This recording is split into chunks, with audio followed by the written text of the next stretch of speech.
جاتے تھے تو وہ اس صندوق کو اپنے آگے رکھ لیا کرتے تھے، اور اس صندوق سے ایسی رحمتوں اور برکتوں کا ظہور ہوتا تھا کہ بنی اسرائیل کے دلوں میں سکون اور اطمینان کا سامان پیدا ہو جاتا تھا، اور بنی اسرائیل کے سینوں میں دھڑکتے ہوئے دل پتھر کی چٹانوں سے زیادہ مضبوط ہو جاتے تھے۔ اور جیسے جیسے صندوق آگے بڑھتا تھا، آسمان سے جیت کی خوشخبری نازل ہوا کرتی تھی اور جنگوں میں جیت حاصل ہو جایا کرتی تھی۔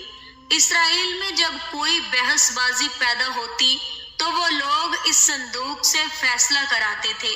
صندوق سے فیصلے کی آواز اور جیت کی خوشخبری سنی جاتی تھی۔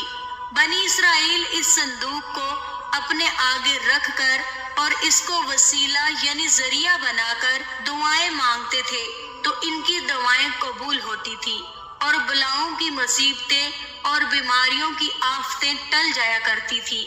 الغرض کہ یہ صندوق یعنی تابوت سکینہ برکت اور رحمت کا خزینہ اور نصرت خداوندی کے نزول کا نہایت مقدس اور بہترین ذریعہ تھا۔ مگر جب بنی اسرائیل طرح طرح کے گناہوں میں ڈوب گئے اور ان لوگوں میں نافرمانی اور جھگڑے فساد کا دورہ ہو گیا تو ان کی منحوسی کی وجہ سے ان پر اللہ کا یہ غضب نازل ہو گیا کہ قوم عمالقہ کفار نے ایک لشکر جرار کے ساتھ ان لوگوں پر حملہ کر دیا۔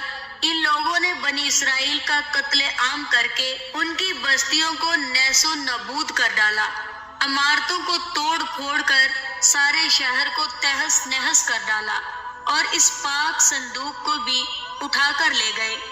اس مقدس تبرک کو گندگی کے کوڑے خانے میں پھینک دیا۔ لیکن اس بے ادبی کا قوم عمالقہ پر یہ مصیبت کا نزول ہوا کہ یہ لوگ طرح طرح سے بیماریوں اور بلاؤں کی بھیڑ میں جھنجھوڑ دیے گئے۔ چنانچہ قوم عمالقہ کے 5 شہر بالکل برباد اور ویران ہو گئے، یہاں تک کہ ان لوگوں کو یہ یقین ہو گیا کہ یہ تابوت سکینہ کی بے ادبی کا عذاب ہم پر آ گیا ہے۔ تو پھر ان لوگوں کی آنکھیں کھل گئیں۔ چنانچہ ان لوگوں نے اس مقدس صندوق کو ایک بیل گاڑی میں رکھ کر بیلوں کو بنی اسرائیل کی طرف بھیج دیا۔ اللہ پاک نے 4 فرشتوں کو مقرر فرما دیا جو کہ اس مبارک صندوق کو بنی اسرائیل کے نبی حضرت شمویل علیہ السلام کی خدمت میں لے آئے۔ اس طرح پھر بنی اسرائیل کی کھوئی ہوئی نعمت دوبارہ ان کو مل گئی، اور یہ صندوق ٹھیک اسی وقت حضرت شمویل علیہ السلام کے پاس پہنچا جبکہ حضرت شمویل علیہ السلام نے طالوت کو بادشاہ بنا دیا تھا۔ بنی اسرائیل طالوت کی بادشاہی ماننے کو تیار نہیں تھے۔ ان کی شرط یہ تھی کہ اگر مقدس صندوق ہمارے پاس واپس آ جائے تو ہم طالوت کی بادشاہی مان لیں گے۔ چنانچہ صندوق آ گیا اور بنی اسرائیل طالوت کی بادشاہی پر رضامند ہو گئے۔ پیارے دوستو، آپ کا یہ بھی سوال ہوگا کہ آخر تابوت سکینہ میں ہے کیا تھا؟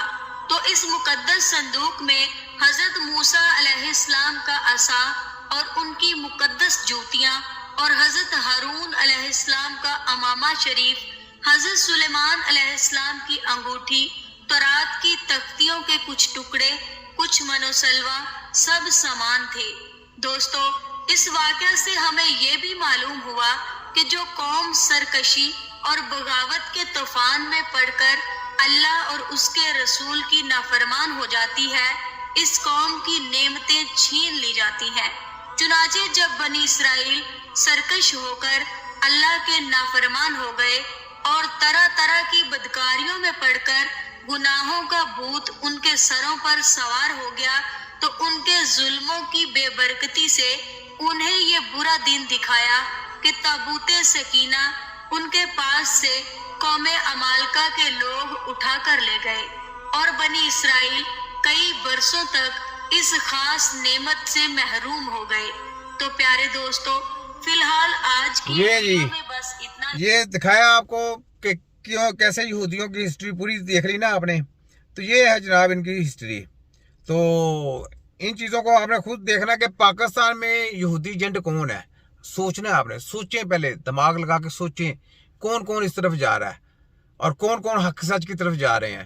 کون فلسطین کا آواز اٹھائی ہے, انہوں نے اٹھائی ہے نہیں اٹھائی, یہ کرچے چچے ان کے ساتھ بیٹھ کے کرتے ہیں. نواجو کنجر کے بیٹے نے ان کے ساتھ بزنس کیا ہوا ہے اور میڈیا کرتے رہے ہیں لندن میں بھی اور جا کے ادھر بھی. صاحب لگائیں